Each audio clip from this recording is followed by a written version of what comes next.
Ыбырай Алтынсарин әңгімелер жинағы жан-жануарлардың дауласқаны.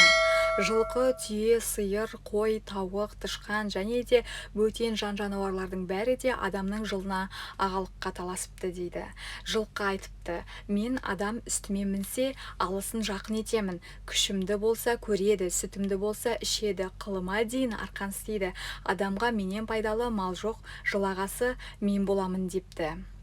Түйе айтыпты: сен адам жұмысын қылсаң, арпа, сұлы, шөп асайсың, тамағың үшін құл боласың. Мына мен сен көтере алмайтын ауырды көтеріп, неше айшылық алыс жерлерге барамын. Аш болдым деп арпа, сұлы сұрамаймын. Көде болса көде, жусан болса жусан, не кез келсе соны қорек етіп, табылса су ішіп, табылмаса шөлге де шыдап жүре беремін. Жылағасы болу маған лайық депті.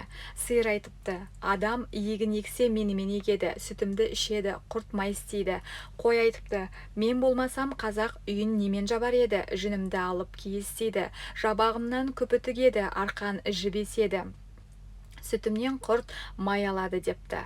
Ит айтыпты: мен болмасам сенің көбіңді не ұры ұрлап, не қасқыр жеп тауысар еді, сенің бәріңнің мен бақташыңмын, дұшпан көрінсе үріп абалап иеме хабар беремін депті.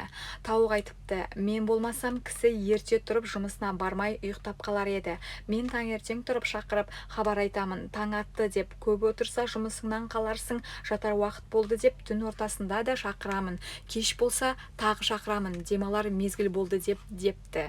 Тышқан не дерін біле алмай тұрды да бір түрлі қолы қойлап жиналған көпке айтыпты: бұл таластан ештеме өнбес, жылды қарап тұрарлық та, кім бұрын көрсе сол жыл басы болсын депті. Түйе өзінің биіктігіне сеніп, менен бұрын кім көреді деп тышқанның сөзін қостап, бәрі де жылды қарап тұрды. Біраздан соң тышқан жорғалап түйенің үстіне шығып, өркешінің басына мінді де отырды. Сонымен бәрінен бұрын жылды тышқан көріп, хабар беріп, жылдың басы тышқан болған екен. Түйе бойына сеніп құр қалды деген сөз осыдан қалса керек.